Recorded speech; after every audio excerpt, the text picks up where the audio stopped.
Everybody's got a price for the Democratic Party. Coming to paperback and e-readers this March, John Haynes, the man with nothing to lose. The man who rules the world runs into the irresistible force of a man with nothing to lose in this action-packed, all-new John Haynes series adventure. Get the regular and variant cover editions of John Haynes, the man with nothing to lose this March.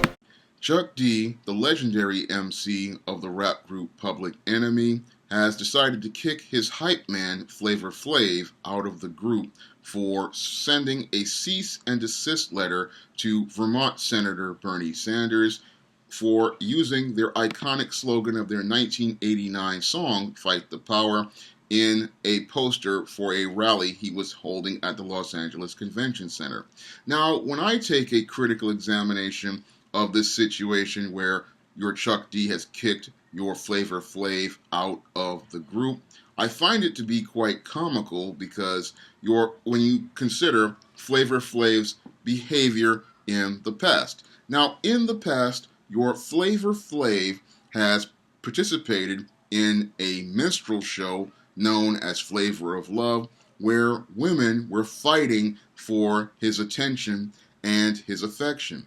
And on that show, your Flavor Flav was flirting heavily with Brigitte Nielsen, a white woman.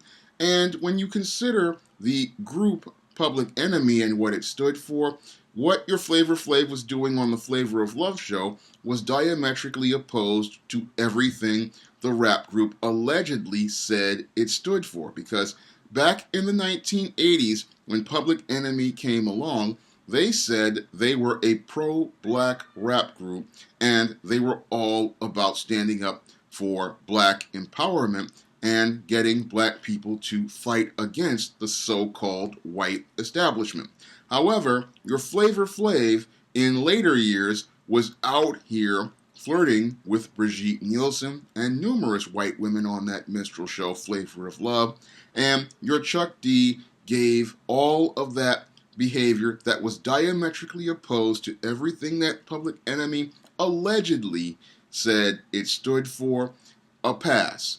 And your Chuck D also gave your Flavor Flav a pass for his numerous arrests for drug use and his numerous arrests for domestic violence. However, your Chuck D only has a problem with Flavor Flav once he speaks against the Democratic Party. And that's quite troubling when you consider it, because all of these behaviors that he participated in the past that were detrimental to the image of black people and compromised the very mission of the group, he has no problem with. However, when your Flavor Flav decides to actually fight the power, then your Chuck D decides he has to take action. And when he decided to fight the power, just like your Big Daddy Kane and your Rakim, your Chuck D wound up compromising everything that Public Enemy stood for. So instead, when he decided to fight against your Flavor Flav, your Chuck D turned Public Enemy into its own worst enemy, and now has shown us that yet another iconic 1980s rap group has betrayed everything it's believed in and is now just another part of the same establishment it says it was fighting against. So we can no longer take your Public Enemy seriously anymore, because your Public Enemy has sold out and betrayed all of the principles it says it's about. Instead of being about real black empowerment, it is now another part of the so-called establishment, and we now know what Public Enemy's price is. Your Bernie Sanders came to them, offered them a price, and now they have Bernie Sanders stamps on their necks. They no longer have the iconic black figure with the in the target. No, they are now another part of the Bernie Sanders political machine. Because if your Chuck D was really serious about fighting the power, he would be joining up with all of us other black people in the B1 brigade and making sure that all of these politicians understand this simple concept. No tangibles, no black vote, no black agenda, no black vote.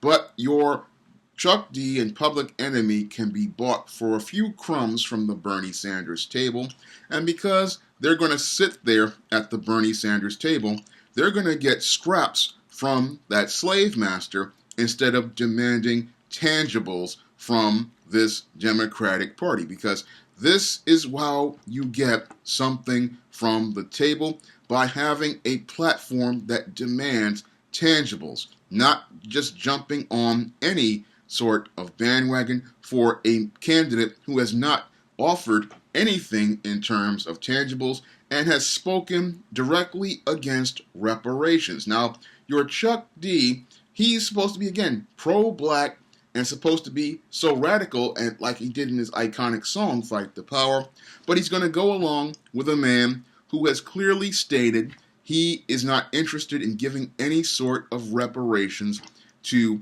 black people for the 400 years of slavery, nor is he interested in dealing with giving reparations for the over 50 years of discrimination, and not thinking about helping to deal with past and present discrimination. So when I look at your Chuck D, he has compromised himself, and he doesn't know how badly he compromised himself, because the scariest thing about selling out is you don't know you've done it, and it's clear to me that your Chuck D doesn't know how he has sold out, and sold out everything he has believed in. He's looking at this situation with your Flavor Flav, trying to tell him he's got a year to get it together, but he doesn't understand that he's already done once he decided to take a side with a political party that was the party of slavery,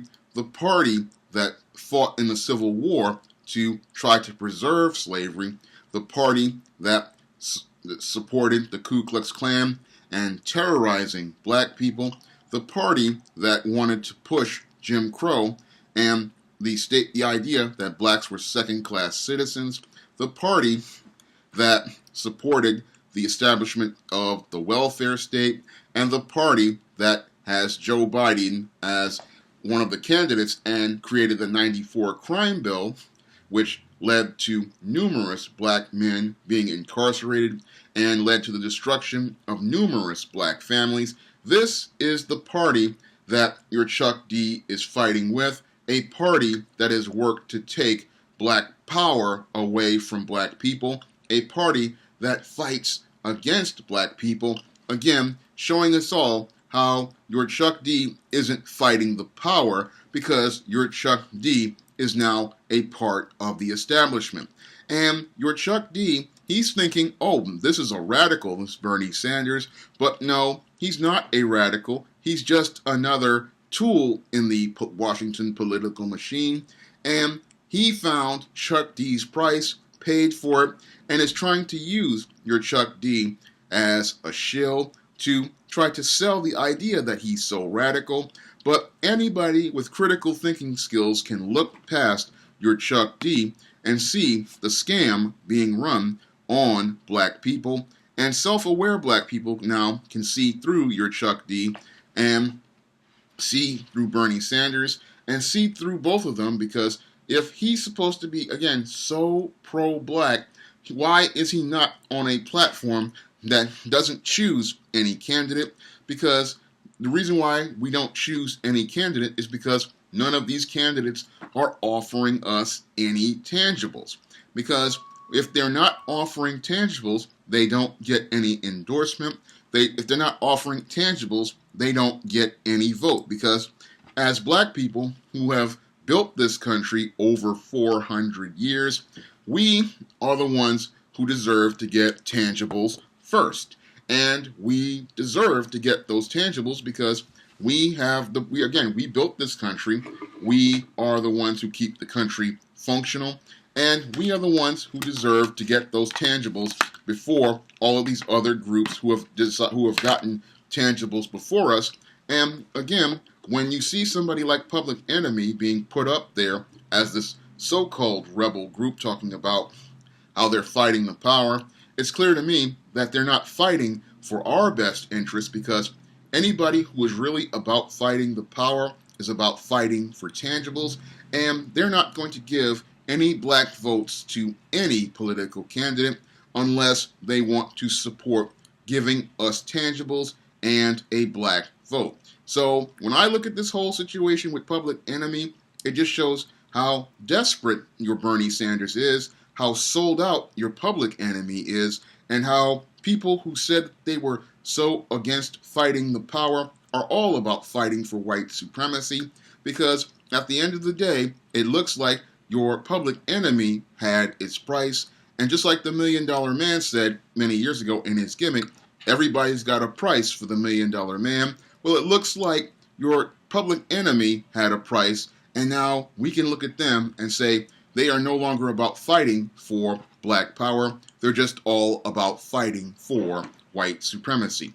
If you'd like to see me make more videos like this, you can donate to my Patreon, my PayPal, or my Cash App by clicking the links in the description box. And I have a new book, John Haynes, The Man with Nothing to Lose, coming out on March 10th on Kindle format. And it's available in paperback right now. And I really would appreciate it if you would go out and pick up John Haynes, The Man with Nothing to Lose on Amazon.com. There are two covers. There's a Mike Williams cover and a Josh Howard cover. And I would really appreciate it if you would pick up this new book in the John Haynes series. It's an action-packed adventure where the man who rules the world runs into the irresistible force of a man with nothing to lose. It's a positive story which presents a positive image of black men, black manhood, and black masculinity, and I think you'll really enjoy it. So that's all I have to say for this video. You can comment, rate, and subscribe. Now available in paperback and e-readers, Isis, My Sister, My Frenemy.